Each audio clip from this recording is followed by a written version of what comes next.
I feel like I had to cough. I know, I but feel we're like I was here. holding in a cough the Mary's whole time. trying to So I just tried change to things hold up. in saying "Hey guys" because our producer Tat told me that I always start every episode by saying "Hey guys," and so this is me not saying "Hey guys," but "Hey guys."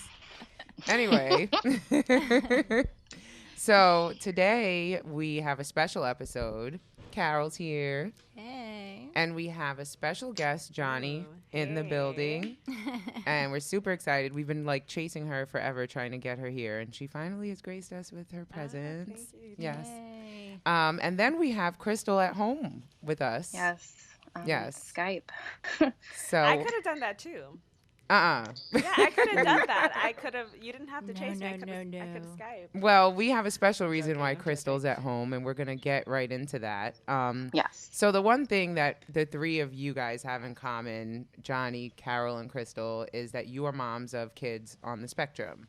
Yes. I guess that's how we're saying that. So Yes. that's a good way for me to disclaim that I'm probably going to shut the fuck up for most of this because I don't directly relate other than loving you guys and wanting to support and I mean I have a cousin who I'm really close to who has a son on the spectrum, and I've been a part of her journey from diagnosis to now he's 11 and kind of Oh. seeing how far he's come. Right.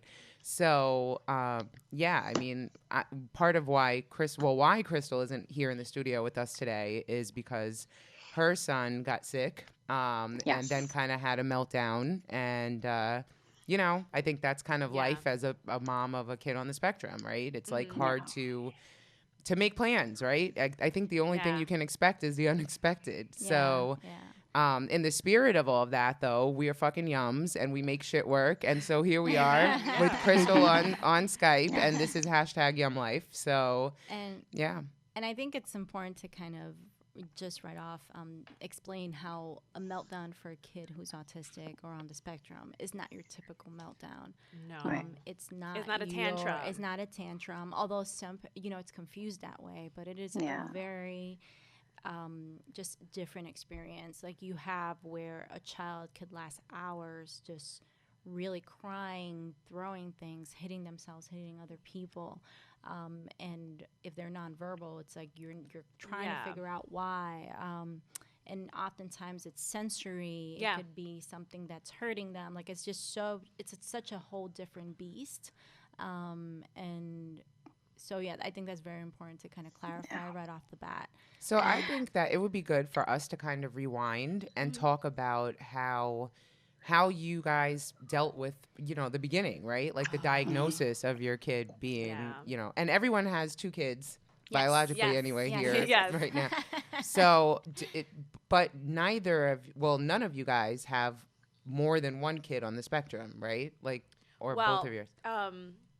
My daughter. Oh, I'm gonna have to tell my story. Yeah, But let's get right ahead, into it. yeah, Tell yeah. your story, girl.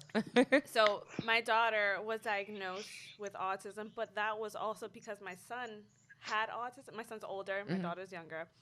My son was diagnosed on the spectrum, and then my daughter started doing like destructive behavior, like she was hurting herself at a very young age. So I got her evaluated. They decided to put her on the spectrum so that because my son was already there, and I guess they were scared because I was like, there's something wrong, we need to help her. Like, but Right. now she's 6 years old and they're taking her off the spectrum. Well, she's not going to be diagnosed as autistic anymore. Wow. But so the beginning, right? Yeah. I was 19 when I was pregnant with my son. Gave birth to him a month shy of my 20th birthday. And after his first birthday, I remember going to the doctor, getting his first year of vaccines. My son was talking, walking, everything, like every milestone he was hitting at the right time. He goes, gets vaccinated, and he catches a don't get me fever. started on that. He catches a fever. He's really sick. And I'm like, oh, you know, he's sick. I'm not correlating that with vaccines. I'm young. I'm 21. And after maybe 2 weeks of that, he stopped talking. Stopped recognizing his name. Like I would call him, and he was just in a different world. He couldn't even walk anymore. So I'm like, oh my God, I think my son's, and this at a young age, I think my son's autistic. I'm gonna tell the pediatrician. Go to the pediatrician, set up an appointment. Pediatrician tells me, he's going through a phase, Mom. He's a boy. Boys are lazy. Oh, no. Don't think about it too much. I'm like, no, it doesn't feel right, all right? But I'm young, and I'm 30 now, and I look like I'm a teenager still. But She does, y'all. at that time, I looked even younger, and he probably thought I was young and dumb and paranoid, right? I go back on his second birthday, tell him, hey, my son's still not talking, and he just started walking, and he's not responding to his name. He's autistic. Please help me get him help. He's not autistic, Mom. He's a boy. Give him time. 2.5 years old. I cursed the doctor out. I said, I started calling my son's name like 50 times. I said, now you fucking call his name, and he's not going to look at you either. You need to get me help now. He calls. He was totally scared. Calls and evaluated, and I got him evaluated. And my son didn't get services until he was 3 years old, and it was unfair. Wow. Because he missed out on such a long gap. Very important. It sounds like you may have a lawsuit. Just saying. But Yeah. So when I there saw are my a lot of daughter, intensive therapies that are given during those 3 yeah, years. like he needed that. So that's why when my daughter started displaying things, I didn't even go to the pediatrician. I called early intervention myself because I'm not going to be that mom that's in denial that, on one day my son's going to be okay, listen to the doctor. No, I feel like I've always been the type to listen to my gut, and I'm not in denial with my kids. If my kids do something bad, they did something bad. Yeah. It is what it is. But it's hard, right? Yeah. It's hard because the first feeling that you get once it's whether you believe your kid is autistic or not, because I knew my son was for a while before he was actually diagnosed. Whether you believe it or not, once it's confirmed, it is the most heart-wrenching feeling, and there comes a lot of guilt on what did I do when I was pregnant? What did I do wrong? I didn't do drugs. I didn't drink. I don't drink. I never done drugs in my life, and I'm like, what the fuck? What did I do in my past life? What is this karma? Why is my son? Why not me? You go through these mixed emotions, and I feel like it's important to feel that. Yeah. Because you don't get better. Is he verbal? Is your son verbal? He, minimal when it comes to being verbal. Thank God he can talk, right? Thank God. And that is because I also believe that you don't leave the work to the therapists and the educators. When they come home, you talk to them, you make them read. My son reads, which I'm very proud because I feel like that's a superpower that we need to give all of our children. And that's another conversation because not too long ago, it was illegal for us minorities to be able to read, for right? Sure. But anyway, that's a whole conversation for a different time. But he reads, and I'm really proud of that. So even if I can't have, a conversation with him, at least he has some way to process his thoughts. Yes, there you go. Yeah. There you go. Yeah. So, Carol, your experience is somewhat similar, but it is. So I think it's important first to kind of note that you are not a stranger to the world of autism because your brother actually is autistic or on the spectrum. Am I saying, I feel like there's a whole nother lingo and I don't want to offend anyone. So I appreciate you being so sensitive. Yeah. I mean, I often say my son is on the spectrum because he was diagnosed with being atypical. Then they were saying, no, he's not autistic at all. It's just a speech delay. But what tipped you off? What made you initially? Well, for him, it was he had a huge regression when he was 3 years old. Huge regression. He was walking, he was talking, and then he stopped doing all those things. And it was around the time he started school officially. He started pre-K.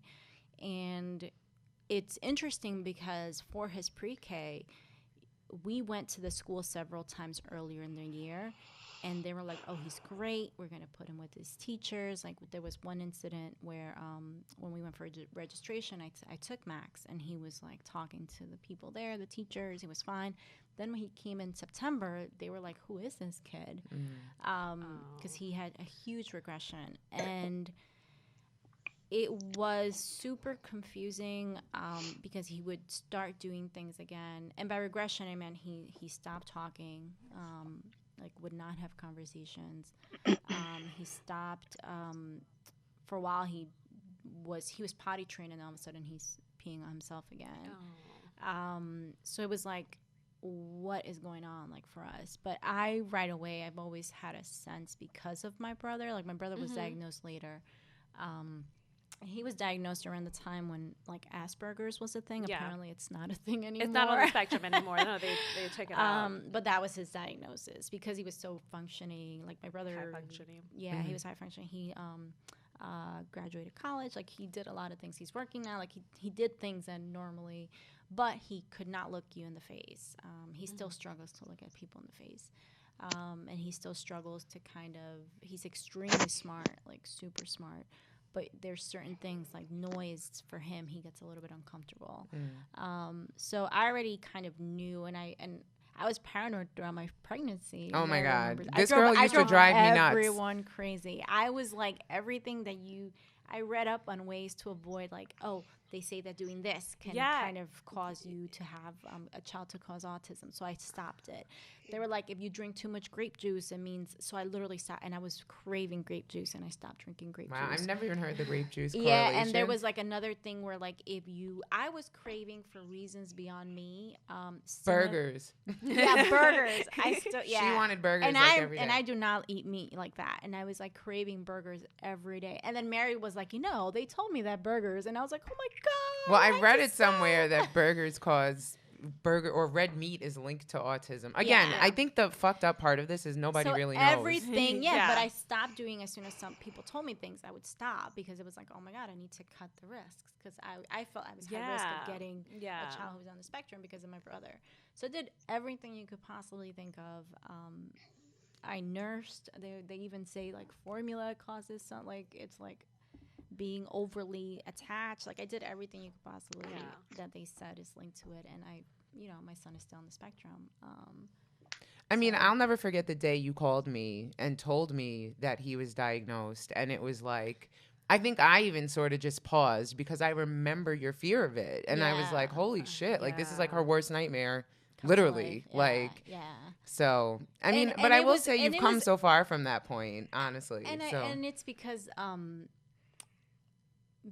my brother, and seeing how he is, and I'm like, wait, this isn't such a bad thing. I mean, my fear, and it's just a matter. You're still parenting, but it's a different layer to it, and I've come to accept that, and kind of appreciate it in a way. It's a lot harder, but it's definitely like when you see them, like the milestones for me mean a lot more than before. Yes, that is like when they do things, it's like, oh my God, like you want to stop. Yeah, the world.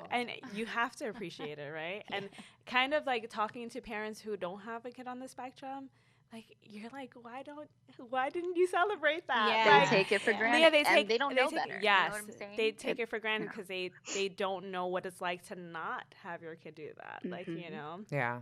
So Crystal, we didn't get around to hearing your story of diagnosis, and I feel like you're kind of still going through this part of the journey. But he's not officially diagnosed right now as being autistic. So my journey started with my now 8-year-old who, when he got his MMR, he was acting different, looking at the lights, spinning, lining up cars, and a huge speech delay. But later on, we found out that, he had liquid in his ears, and we had to put in tubes, drain the ears, but they gave him services so that, he could learn. I think those 3 years, children should be receiving some type of services or some type of learning when they're from 1 year, right? When they're 1 year old to 3 years old. I don't think we need to wait till they're 3 or 4, right? No, So I said, sure. At first, everybody was in denial in my family because, Hispanics, they say, don't worry, ahorita, he's going to talk later on. Or, also coming from an African-American family, they take longer. It's okay. Boys take longer. So in the beginning, they kept saying that Jason will speak. And I said, no, something's wrong. It turned out to be his ears. Now he speaks. He doesn't shut up. He's amazing. He's not on the spectrum. But I saw those signs. And now with my 3-year-old, when he received the MMR shot, now this is completely different. I took him to an audiologist. I did everything that I did with Jason. He hears perfectly fine. After the MMR shot, 24 hours later, 103 fever, rush into the hospital, nonstop crying, looking at the lights, spinning, and he does not respond to his name.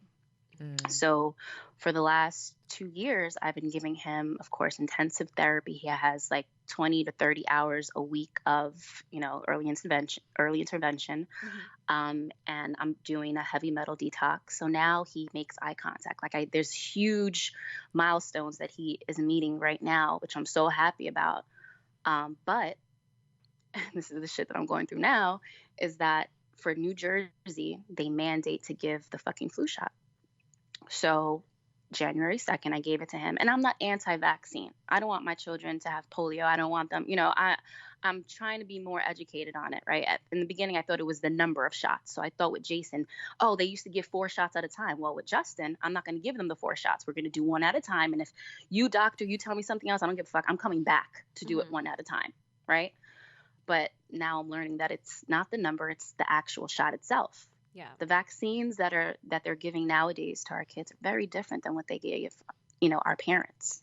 So there's such a jump in rate. So in autism right now, than it wasn't that way back in the day. Yeah. So there has to be something there, right?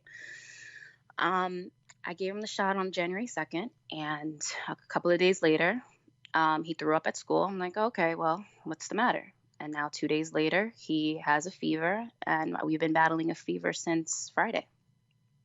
And right now I feel really guilty. I feel like I should know better. I shouldn't have given him the shot, but I feel like he needs it for school, and I have to provide and work. And now I scheduled a neurologist appointment because, when they get these fevers, you're so scared of their brain swelling and, them getting worse. So I feel guilty. You're gonna cry.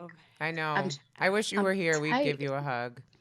I'm just tight because it's just like, you don't know. And I look up at all this research and they're saying that, it has nothing to do with the vaccines. But in my heart and all these mommy groups and all these women that I speak to, there is a correlation. Yeah. There is. And it may be just that genetically, maybe I have a gene in my So I will say that family. There has been research that it's not genetic. And even when I was pregnant with my daughter and I saw a geneticist and that was my worry, hey, when my daughter, they told me it's not genetic. Autism is not genetic. Yeah, it's not. And it's like you can't find it in blood. You can't find it in DNA. So it's definitely not genetic. What I will say is I think that, people say it's not the vaccines because a bunch of kids take vaccines. But a lot of kids have sensitive, like if you're allergic to something, right? Exactly. They have sensitivity to the mercury that's in the vaccines. Mm-hmm. So if me and you, let's say this, right? Based on your immune system, say this cup has, somebody drank and they had the flu. All of us can drink from this cup, and maybe only one of us will catch the flu, or 2 of us, and 1 of us will be fine. Same thing with vaccines. Like, all of these kids can take the same shot, and there will be kids who will be affected by it in a negative way. It's just based on, sensitivity, and we can't help that because we don't know whether our children are sensitive to the vaccines or not. And I think as a parent, you have to, I'm not going to say not take vaccines because I can't tell anyone what to do with their kids. But I will say is educate yourself on what do you think is most important for your kid and what's not. Are they going to die if they catch the chicken pox, right? Like, does my kid need a vaccine if they get the chicken pox? When's the last time anyone's had the chicken pox? Think about things like that. Like, what's important and what's not, and rule out what you think your kid should have. But they do have a strong hold because they'll say your kid can't go to school. I homeschooled my daughter for a while. Because she did not get the MMR shot, because I was like, no fucking way. Mm-hmm. I homeschooled her she was out of school. They told her she can't come to school because she doesn't have the MMR shot. So what was that like? Because Carolina used to always threaten to homeschool. I did. My daughter for didn't different want It's so reasons. easy. Okay, My so daughter parents. didn't want to, but I did. So I for was parents who are scared to, or they don't know how to go about, all you have to do is send a letter. You send a letter to the DOE. And you can do it through email. You let them know. Yep. Literally, all you have to do is say, hey, I'd like to homeschool my child, and put your child's date of birth, their name, and their address, and that's it. They'll send the memo to the school so the school doesn't call ACS on your ass for your kid not going to school. But it's literally that simple. Yeah. Wow. Like within a day or two. I mean, you do have to report back and like Yeah, show yeah. ways that you're Yeah. teaching your child. Yeah, but other than absolutely. that, But actually, it's simple to like just do it. So I mean, and honestly, like, and if your child's school age, you actually get like a Metro card so that they can do activities around the city. So it's not that bad. it's not that Interesting. bad. And honestly, like they have like if your child is little, they have freaking word cards in Dollar Tree. Like I cut them Yeah. all out, Yeah, and yeah, yeah. we did all the sight Yeah. words, and she actually learns a lot in like the 3 or 4 weeks that we were homeschooling. So when she was able to go back to school, they were like, oh, her reading level, Yeah. so much higher. But so, not to get all up in your business, but or at the time, did you have a 9 to 5? No. Right. So Right. it's So funny. that was my next Right. point. And Yeah. Crystal, I'm thinking specifically of you when asking that because, lately in conversations with Crystal, I work parallel with her in a lot of other things. And she's been expressing frustration like, I feel like I can't have like a real job because shit like this happens. And I know that Carol also, in the beginning of the school year, you were freaking going through it because your son Yeah. couldn't enter the front door. It was something like sensory related. And Yeah, it was we're still doing that. He can't go through the side door where all the kids go through because the noise and like the chaos, like just the motions Yeah, of all the 'cause they're- kids causes like overload. So we go through the front where it's just him alone, and we wait for his classroom to walk by, and he goes in. So But- do you feel like it's really possible though to have like a career like by conventional standards and By deal conven- with these things? No way. No, It's the hardest thing Yeah. ever. Yeah. Because it's literally when you have a kid who not only on the spectrum, but like with special needs, every day is like It's a new thing. Yeah, It it's is. a new Like I thing. was working at a life Yeah. insurance company and I was making 6 figures, and for me to quit that job was crazy. But what they told me, I quit because I had an argument with the lady. She literally told me, no, I felt like punching her in her face. She said, stop treating your son like he has a disability. He doesn't. And I said, bitch, I'm not over here treating him like he has a disability. I'm making sure that he doesn't. I have to advocate for my son. I have to be there. When he has his certain therapies, I need to learn so that I could do that shit at home. And if Yeah. I need to go to whatever meetings, I have to be there. And if I have the sick days and I'm entitled to them, don't fight me for it. Yeah. So, certain jobs feel like, oh, this is the best you're going to get. Listen, I have a Fordham degree, and a lot of women are not even, fortunate to even have that. So I had some resources. So I know for women that, are struggling, this is really hard, It especially is. hard. Yeah. Especially So hard. Johnny, Yeah. my question to you is, what resources did you apply for your son? Because I'm looking into it now. They were telling me, Okay. girl, you could receive a check for him so that you Yes. could take him to extra speech and stuff like that. Yes. So I was one of those people that I quit my job once I got my son diagnosed, and we were doing like so much therapy. Yeah. I was like, I have to put my 2 weeks notice in because I need to be there for him, and I also felt guilty because I lost a lot of time with him because I was working. But so I went almost years because I was too proud to apply for anything because I was like, no way I'm gonna do that. But at the end of the day, SSI is made to help parents, not only moms, but parents who have children with special needs, because they know you can't have a regular job. They know. They're like, because a kid, okay. I just put in my application. Let me ask you a question. You did, Do you Carol? think I did, Please, yeah, detail. yeah. do you think a Yeah. 6 or 7-year-old or 3-year-old needs a job? Why would they need money? No, it's because they know, the government knows, hey, this parent can't possibly have a regular job.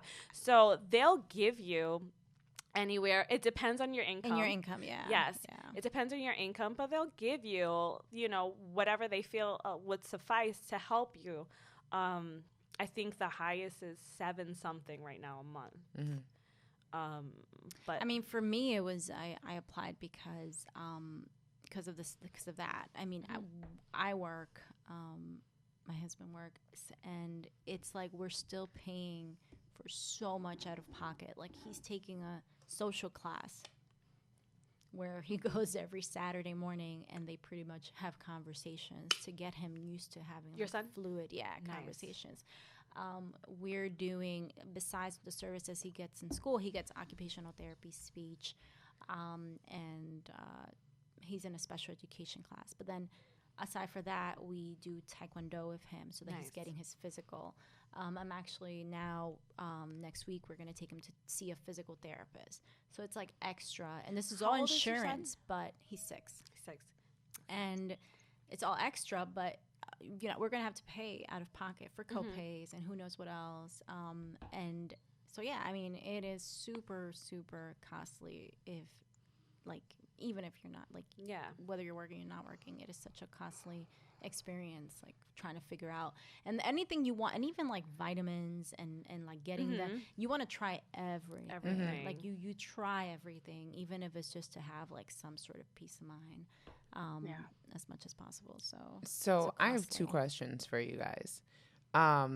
Since everyone here has other kids, how are your other children affected by, you having to kind of cater a little bit or give your child who's on the spectrum a little bit more attention? Because I can imagine, especially if I feel bad. Well, but what's the age even with difference, Jason, though? with Jason now, Yeah. he was the baby. So I know I always see him to the side. He's like, it's okay, mommy, go take care of Juju. I know Yeah. he needs you. And then I feel bad, baby, you need me too. Yeah. So what's the have age to- difference, Crystal, for your babies? What happened? What's their age difference? Jason is 8. That's a baby to me still. And Yeah, it is. Justin is 3. 3. Yeah. And yeah, Jason, he had the speech delay. So all of a sudden, am I disregarding that I still need to make sure that he's on point with his speech and reading and everything like that. So he's still receiving speech services. But I do notice that because of we call him Juju, his name is Justin, his tantrums and everything like that, I am more there for Justin, and I need to find a balance, and I make sure that I separate time for Jason. We have dates, we go out and okay, where you want to go, and we do things together.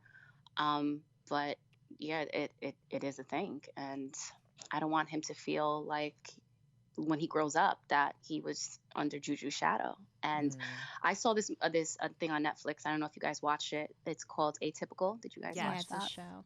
I think Oh my God. every mom It with a opened kid. my eyes to that specifically. You know what I'm saying? Where the siblings was like, oh, I always had to help. I find myself saying, Jason, can you get me this? Jason, can you do that for me? For Justin, because I'm over here trying to contain Justin. And then Jason is now my help instead of, my kid. And that can't happen. So, wow. yeah, it's hard. Yeah. How do you feel about that, Carol? I mean, you have a bigger age gap, obviously. Yeah, I mean, I have it again from experience, my mom and my brother, and I know for myself, with my brother, I used to feel kind of Oh yeah. you don't come to my things anymore. So I'm mindful of that with my kids. So I do make time as much as possible. What's the age But my gap? kid's difference. My daughter, it's a 12-year difference. Oh, wow. So my daughter is 18 now. My son is 6, and because she was an only child for so long, she struggled a lot with it at the beginning. Oh gosh, now I have this new sibling, and it's not just a new sibling; it's a new sibling that needs my mom 100% more than what I ever needed her. So it was challenging for her, but I'm very mindful of not using her to take care of my son. If people are oh, but she could watch him, and I'm no, it's not her no, responsibility. I'm I don't kind of want, unless she wants to, and even then it'll be a babysitting fee. I will give her I'm hey, I'll give you a little bit just so you can. Yeah. And there are times that she does it because she wants to, but I don't want it to be her feeling she has to watch him. Yeah. I make my daughter feel like she has to watch my son. Well, I think it's because it's hard. There are times Yeah. that she'll be playing with him, and then all of a sudden he has a tantrum, and she's I don't know what happened to him, Yeah. So that's one of the reasons that I kind of I'm very careful. I'm hey, are you sure you want to? Do you really want to? Yeah. And she'll be yeah, sure, or I'll help him with his homework, or Yeah. but it is really, really hard. And there are times that she'll be you haven't spent time with me. Oh my. But because she's verbal about it, I'm oh my gosh, I'm sorry. So let's do this, and I'll plan something. Right now, we're planning on we were supposed to go do the twerk out yesterday. But we were sick.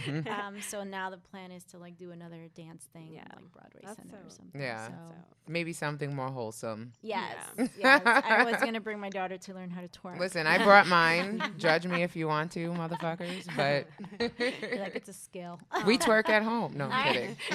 We really don't. my kids are 6. My son's gonna be 10. My daughter's 6. I can actually relate to you kind of because I grew up with my sister. My sister's 5 years older than me. She has cerebral palsy. So I grew up with her and my mom always going to therapy sessions for her and me asking the therapist to play with me. Why did she never play with me? And like, you know, my mom going up and down. And I felt bad, but I never voiced it to my mom. I would just do my own thing. Yeah, like, I didn't you know, either. You know, so now I have my kids, and my son is on the spectrum, and he we need tissues. Yeah, I know. This emotional. He's on the spectrum, and my daughter was on the spectrum, but they're taking her off. But we just I'm going through a rough time right now because she was diagnosed with epilepsy, so now it's like, oh shit, no. And I was like, what the fuck do I do? Like with like spreading myself. So thank you. With like, you know, like, so I don't know. Sometimes I don't know. Like, I don't know how to explain it, but sometimes I feel guilty for wanting to pursue things for myself. And then sometimes I feel like in order for them to be happy, I have to be happy. And then am I giving her too much attention because I'm scared that this is going to happen to her? Or am I giving him too much attention because I just, like, I don't know. Yeah. You know, I'm lucky, though, because I may not have the support in quantity. Like, I don't have a bunch of people who help me with my kids, but I have support in quality. Like, I have, like, my parents and who, like, help so much with them. You know, I never have to say, like, I never have to plan, hey, next week I'm going to do this. It's kind of like, go. We got them, you know? Go do what you have to do. But as far That's as... amazing. Yeah. And I feel like people, they want a lot of help from a lot of people, but you have to appreciate that one person or those 2-3 people that help you and allow the help. Because before I used to be like, no, I have to prove it, that I can do this on my own, you know? Like, and you know what? That shit is fucking stupid. It is. Yes. It is stupid. Yeah. Because it does take a village. Yeah. And you can't do it all by yourself. I mean, and you'll go crazy. Like, you'll absolutely go crazy. Times that I'm like, I need to go to a room and be quiet and be by myself. So you stay home more often now? Yeah. And when he goes through his moments, like, this is my child. I'm not going to hit you. You don't know better. It's not like a regular, a neurotypical, I don't want to say regular, but a child where they understand, stop crying or don't do that. Or, they don't know to stop. And if you tell them, well, if you don't stop crying, I'm not going to give you this. They don't give a fuck. And it's interesting. Keep crying. It's interesting that you mentioned that, like, the crying thing, because when my son, when he goes on his tantrums, he'll start crying. And I want, like, a few times I've asked him, hey, can you stop, like, calmly? And he's still crying. He's like, no. And I really think he really can't stop. Like, it's like something until, like, it'll be hours and he'll be like, no. And then sometimes you find out why he's crying, and it takes a moment, like even a few more minutes, for him to kind of completely calm down. And with my son, he, like I told you before I did the metal detox, he was headbanging. So for a 3-year-old to headbang, that's why I couldn't come to the office, because he doesn't feel pain. So he's headbanging on the wood floor, and then now in school, it's cement. So God forbid something happens. I'm like, what? I have to put a helmet on him, and it's the scariest thing, because you want nothing to happen to him, and you're like, what do I do? He's hitting himself. What, you don't want him to hit anybody else. And then you find yourself not wanting to do things or go out. And it's much better now. Like, he's not doing it. Today he had bangs. That's why I didn't come into the show physically, because that's a huge red flag for me. Because, it was really intense today, where he didn't want me to let him go. He needed to feel that pressure, because he has the flu. You know what I'm saying? Yes. His body's achy. When I have the flu as a grown 32-year-old, excuse me, woman, don't give yourself a year. I felt like this shit is giving me years. You want to be held. Your body aches. So imagine this little baby, he's going through it. Yeah. So Yeah. The head banging, the them hitting themselves is one of the scariest things, because you don't want that to then translate, like my fear, to hurt other people, to hurt other Mm-hmm. kids. And it's my job as his mom to be his advocate, and to make sure that he's able to function and in this neurotypical society where he could, Yes. I don't want to say blend in, because no, I don't want my Mm-hmm. kid to blend in, but I want it where he's safe. You know what I'm Mm-hmm. saying? Where he's safe, where people don't try to hurt him, because, whatever's going on right now that we're trying to, assist him with. And my feeling as a mom, I'm going to be hopeful that, he will be better, and he will be. Yeah. Yeah. You Yeah. know what I'm saying? Yeah. So that was you kind of touched on this, Yeah, Johnny, but I my did. next question was going to really be about like your family, right? Like, so everyone here kind of said that in the evaluation or diagnosis stage, the families were kind of like not really believing or accepting that the diagnosis was what it was. Yeah. But once that really came down, how has it now been? Like, has like the family dynamic changed? Like grandparents, are they like in? They don't understand. Hold on. Yeah. Well, let me be careful. It's just, Hopefully they don't listen. Hopefully they don't listen. Right? No, it's not. It's not. Let me clarify. It's not that they don't understand. It's like, I noticed I would invite them to, the early intervention. We have a lot of monthly meetings. So sitting there, the person said, "Well, it's not from my side of the family." What? Oh, What Oh, does that mean? the rude What- comment. You know what I'm okay. saying? So it's Um, like, okay. And then it would go to, are you doing everything you need to do? Do you not see all these the blame resources? game. Like, is it something? Are you Like, trying what to is shame going me on as a there? mom? Like, I'm doing everything I can do, and it's not because the person's trying to be mean. It's because, again, they don't know better. They've never dealt with Ignorance. this Mhm. world, Yeah. so they're trying to be sensitive, but they don't. Know how to. I don't Exactly. know if that's sensitive, but um, Right. um, my so when my son was diagnosed, like there's something that happens. I feel like with a lot of people, once your kid is diagnosed with autism, it's like people think they got the cooties. I wasn't invited to play dates anymore. Or like That's once people hard. noticed that my son wasn't really playing with their kids, I don't know if they took it Mhm. personal or whatever. I wasn't invited anymore. And my family, because I'm a very, like, I don't want to say aggressive or maybe vocal person, my family doesn't touch that shit with me. Like, they will never say anything directly to me about my kids, about anything. They just don't Right. invite you though.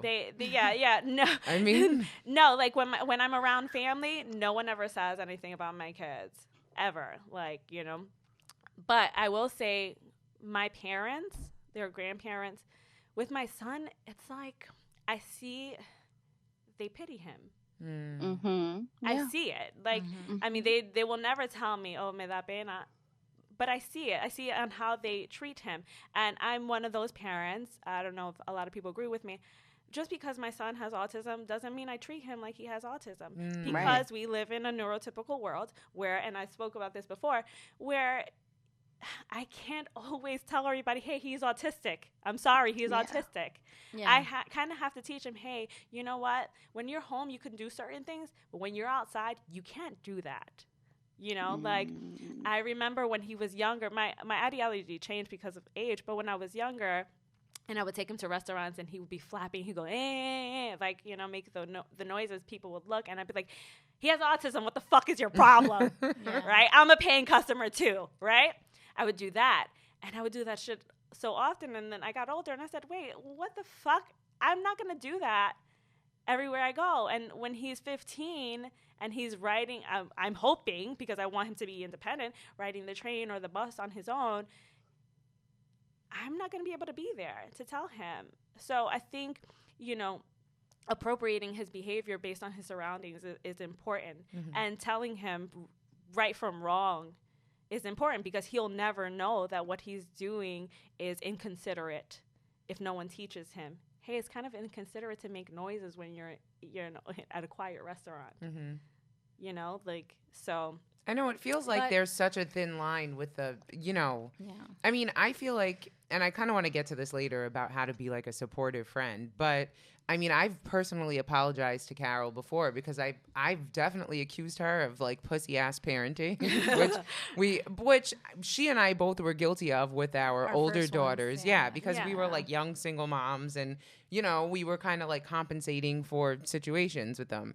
But before I really understood about Max being on the spectrum and his specific, like the sensory issues and things like that, I'd be like, why don't you just make his ass go? Or, you know what I mean? And then I kind of thought, like, realized, like, I was really being an asshole, like, not intentionally or knowing, but kind of just not understanding that. So then it would be like, and, I know my friend, so I know, like, Carol has a very, like, easygoing, reserved personality that can, kids sometimes can bulldoze. So I do feel like it's probably hard for you, and correct me if I'm wrong, to sort of be able to determine, like, okay, this is a real result of like the condition he has, or he's Mary, really taking advantage. Yeah, because they're not dumb, right? Yeah, let's put that on that on the table. Just because your children are autistic or a child is, he is not dumb. Right? They understand how to pull strings. Yeah. They understand what they can get away with. Like they know what they're doing. Yeah, and we need to give them the benefit of the doubt and stop treating them like they don't know. Oh, he's autistic. He doesn't know. He definitely does. Yeah.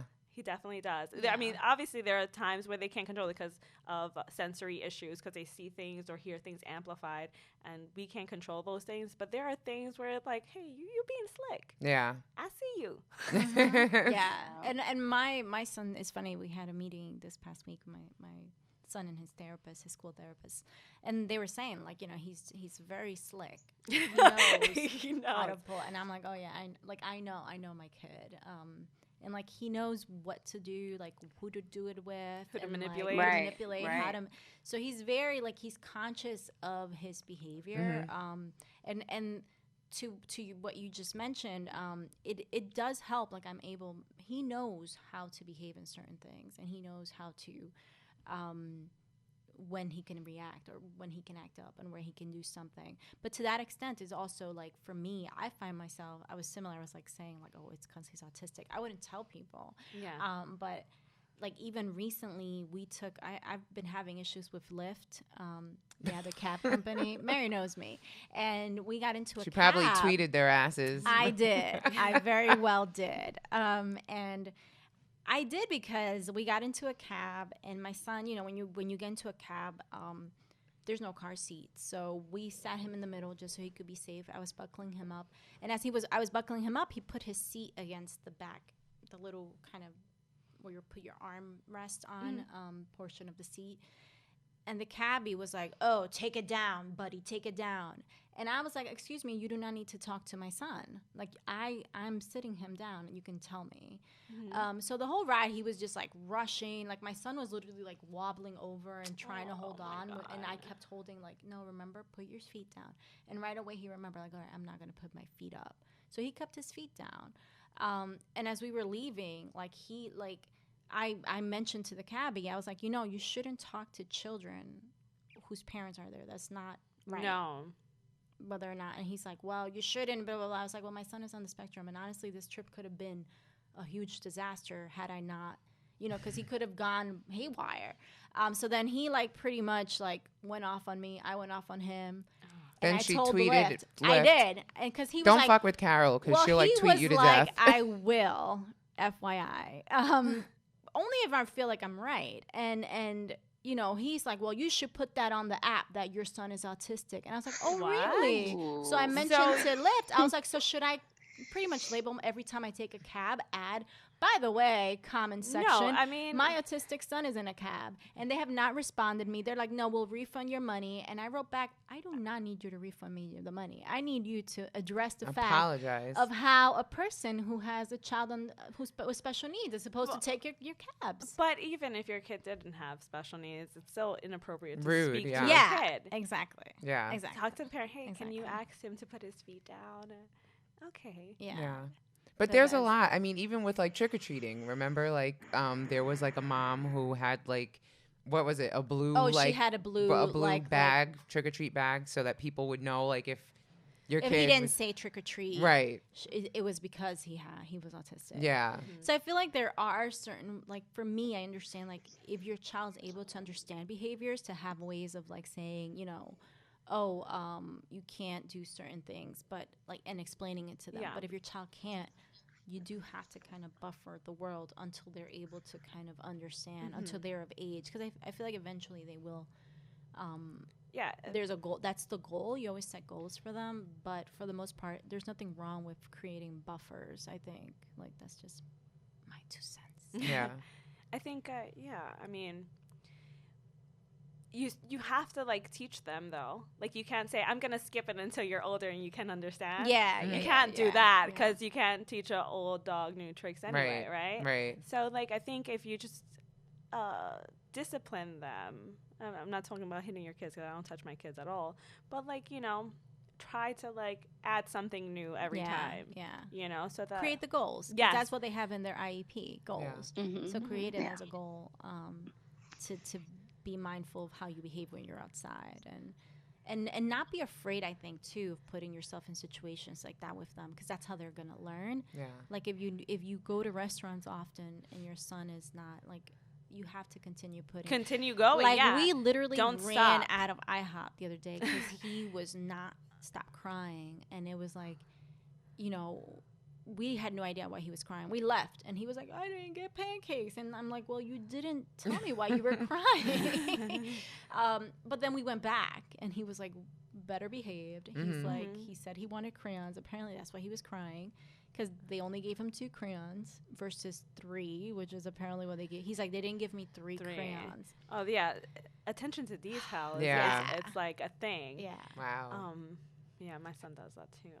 Has this given you guys like more patience? Because just hearing these stories, I'm like, yo. I have idea. So I'm gonna say this. I have so much patience for my children, which gives me very little patience for adults. Yes. Okay. It's so true. Okay. Yeah. I'm like, please don't screw with me right now and waste my fucking time because I have, I have very because how you why know I've been so crazy lately. because you use up all your patience for your kids. You love them, and you're like woosah to yourself. You're like, oh, right? So when you're dealing with people who totally fucking understand what they're doing, what they're saying, it's fucking irritating. 'Cause Yeah. it's like, bro, please don't pull my tail. I don't have it. Right Yeah. now. Like I could see that totally. Yeah. You have a lower tolerance for bullshit, but higher patience for. And then you become afraid. Like for me, I'm kind of scared. Afraid If I, as their parent, like I love my child, I would not hurt them. So I'm over here trying to make sure that you're gonna calm down from this tantrum. And if I, as the parent, I'm at a peak where I'm like, I'm about to I want to shake you, but I know not. I would never do that. Imagine, on some real shit. Imagine a stranger, yes. that doesn't care. So I know there's so many children who are on the spectrum or with disabilities that are getting abused, and my heart aches for that shit, because I'm like, yo, how do other people who don't care about the child, take care of them? Yeah. And that's a fucking fear. Especially that's why it's so important for me to get my son to talk. And I know that's the priority for all these mothers, because you want to make sure your child can explain to you when someone's hurting them. I want to talk about that. Go ahead. So sad. So I know a goal is, and I'm lucky because my kids can talk, and my son, says I love you, and he says mom, and he knows who I am. I'm very, very lucky and very appreciative. Yeah. And I know a lot of parents say that same thing, where my only goal is to hear my kid. So let me just explain that. Don't worry about those things, right? Because the lowest form of communication is verbal. Mm-hmm. Your kids say I love you every day. You look at them, and you can see it in their eyes once they look at you, and they love you. And I want parents who have children who are not verbal to not feel bad that your kid is not verbal, because your kid loves you. And if you listen hard enough, you can hear them through your brain, in your mind. Wow. they'll speak to you. That might make me cry right now. Just thinking. Yeah, because I feel really bad. I talk to moms all the time, and they're like, "How'd you get your son to talk?" And you know, I mean, I can't have complete conversations with him, but he does talk, and I'm very lucky, very lucky. And I don't want anyone to feel like that's the main goal. It's not the main goal. The main goal is to help them be independent, because you know what, at the end of the day, we don't outlast our children. Yeah. Right. We don't there's kids that are not, there's people who are grown-ups that are not on the spectrum. Carol and I were talking about this on the way here, that are not capable of being independent. Yeah, but like, you know, baby daddies. No. The important thing is to remember, autistic children become autistic adults. Yeah, they become adults. And we look at the kids and like, oh, he's autistic. Oh my God, he's so cute. When they become adults, you kind of throw them to the side. How many adults have you seen that you don't even know if they're on the spectrum, and you probably thought, oh my God, he looks like a weirdo. And he might be on the spectrum. I was just about to say this to you. How many movies have we watched where it's like, and I don't want to take it to the extreme, but this is basically me doing that. Killers, or like, you know, not even killers, but just, you know, people who are obsessed and like stalkers and stuff like that. I think about it all the time. Like, you know, maybe that could have been a child on the spectrum where they didn't have a family she's talking member about sociopaths. She said killers and stalkers. No, but I mean killers, right? That's something too extreme. But I'm just saying, like, a lot of their behaviors show, you know, some of those same signs, and that's a whole nother conversation, but that shit just scared me. Like, I'm like, oh my God, Lord. Were you watching You recently? Is that what this is? Yeah, no, I honestly was. But I'm just saying, it's weird, and it's a whole different lifestyle that I know back in the day they didn't have services for adults. They just threw them in detention centers. And not only adults, children. Yeah, parents threw their children into hospitals. So with that said, though, how do you guys kind of like choose?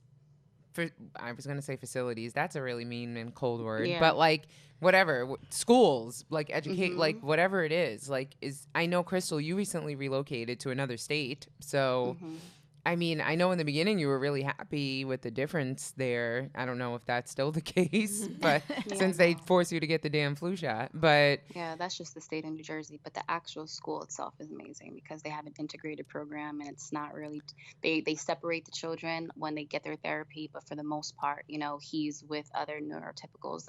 But they have like their allocated time, and he needs that. Like, I want him to be able to see other children, and then I know that there are other programs that they're only kids that are on the spectrum, and they could be a little bit more aggressive or a little bit less, you know, so I feared that because then kids on the spectrum, they start adapting certain, acquiring that same behavior. So when he was headbanging, you know, I know that at his daycare, there was another kid who was headbanging. So I was like, fuck, did he learn this shit from that kid?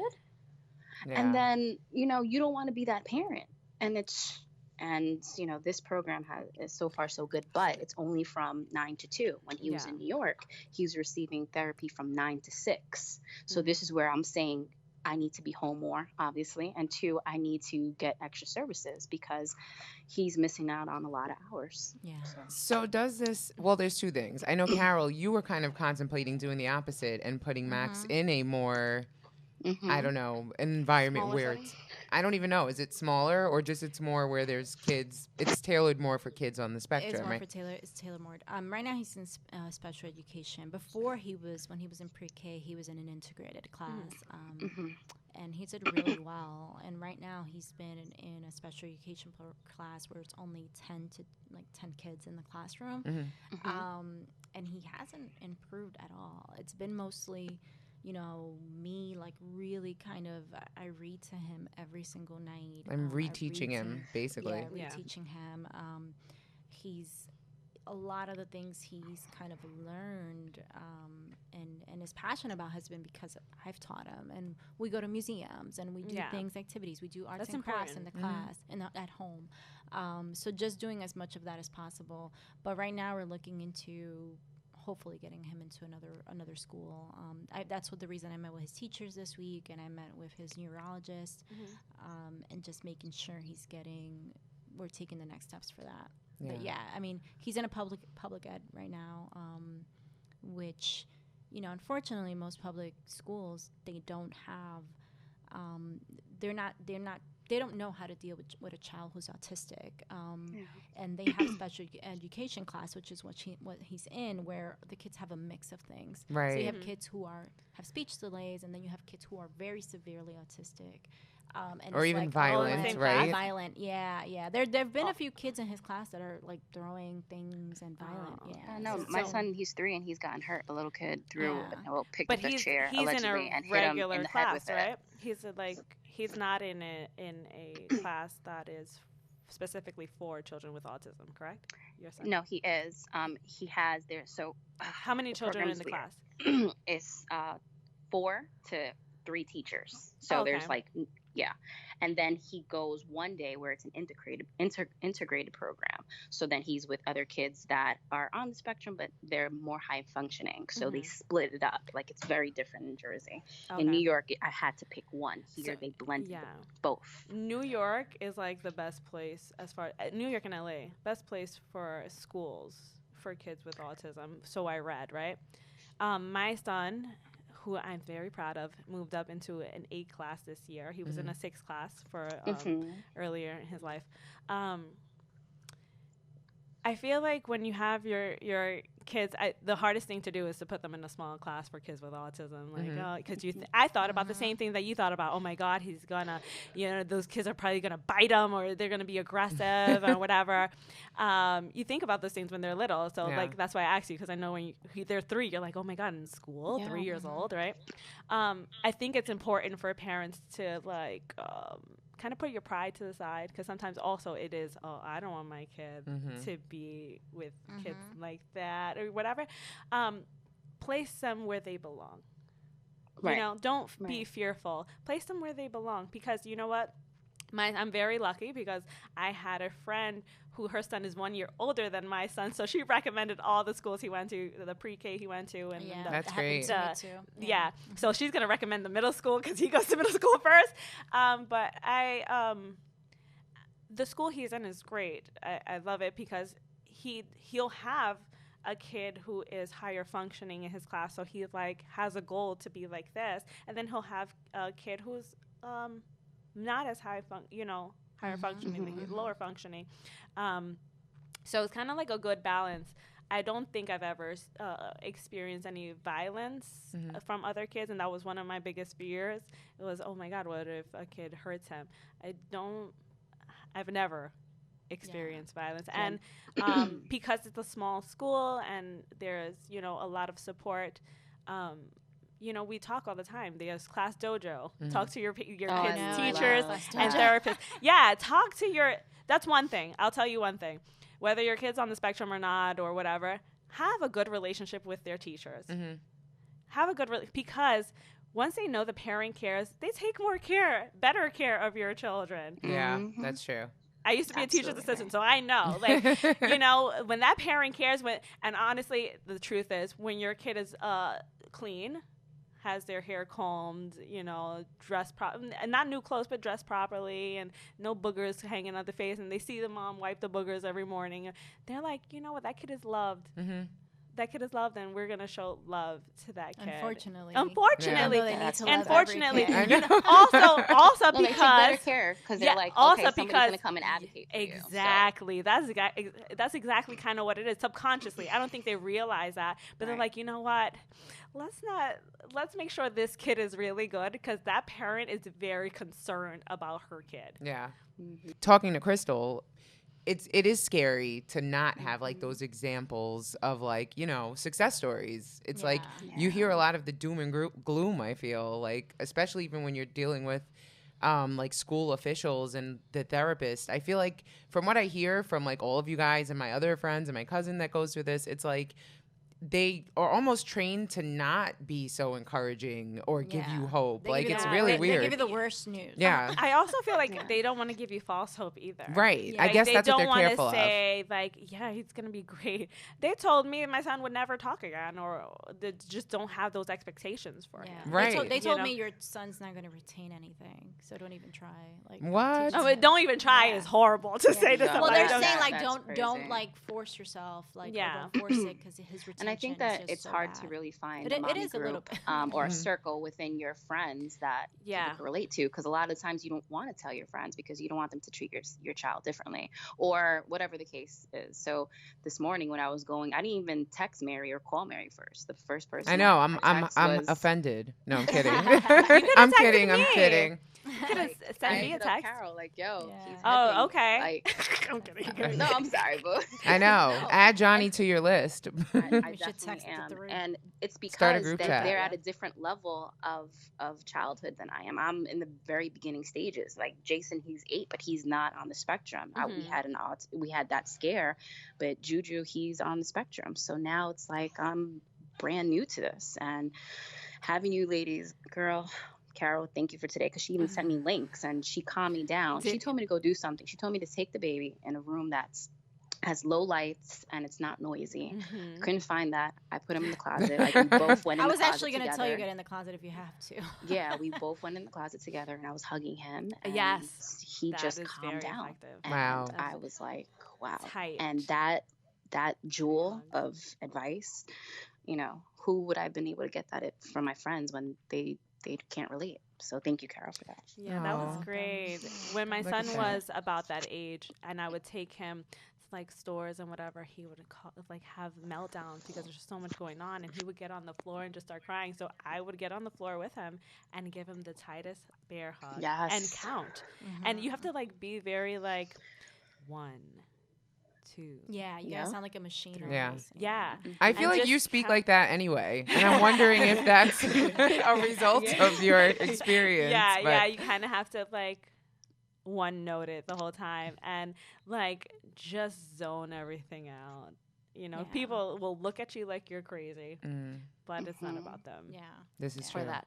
But yeah, like we said though, you don't stop, right? Like he goes to stores now, no problem. We go, we Yeah. shop Mhm. and Yeah. shop till we drop. Yeah. Aw. Yeah. So- and I think that's important too, like to know that just because your child is one way or doesn't like one thing, there is hope that they're going to develop and grow into like Yes. things. Like my son would never eat gummy bears, like vitamins, and now he eats them. Eat them. Mhm. Yeah. Like the texture of it bothered him. Or like even Crystal, you mentioned your son doesn't like headsets, like wearing the earmuffs. My son didn't used to like them. Now he actually asks for it if he feels he needs it when we're outside.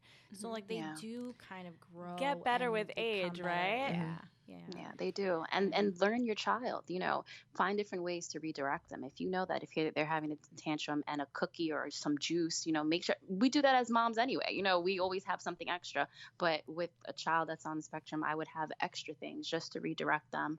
Sometimes you can't redirect them with something, but with my child specifically, I've learned that, okay, this works sometimes, or maybe his blanket will work, or maybe his tablet for a few minutes will work. Mhm. So I've learned to find ways to bring him down and be able to be outside more. And it's a learning process, and be open to it and read and reach out to other moms and tune in to Yum all the time. Yeah. It's so serious, guys. And I wish feel I free to had a DM platform us like too. this. You need Yeah, it. and Yes, watch for sure. Johnny videos. That too. because That's Comic what- relief. Yeah. Yes. Yes. But so, and that leads me to my last real question on the topic, right? So like, and this is a selfish, self-serving question, but I kind of think it serves you guys too. How can I and people like me who like love and care about you guys and love your kids dearly, how can we be there for you guys? Like, because we don't directly have that experience. Like, what can we do? How do we understand the situation better? Don't treat me different. Okay. And don't treat my Yeah, kids different. Kids, yeah. Don't treat us different. We're not Yeah. aliens. We're human beings. There's nothing extra special going on. Like, Yeah.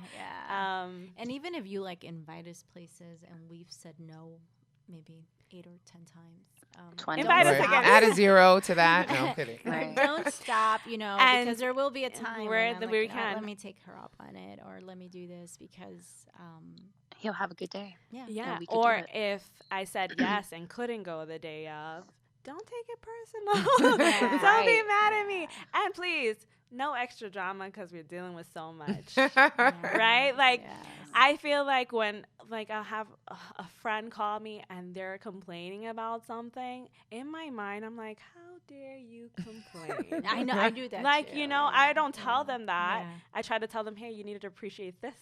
How about this? You have this Mhm. and that. You have that. I'm kind of like, bruh. I know. Like, yeah, I think that's another thing. Like, when you Okay. have kids on the spectrum, it allows you to, like, not complain so much about things. Because you Yeah. think about your kid having to live their entire life the way, I don't want to say with limitations, but different. Yeah. Yeah. Yeah. Interesting. So come from a place of gratitude, I guess, which I Yeah. think we all should do anyway, right? But Yeah. you guys have that constant reminder there. So, Mm-hmm.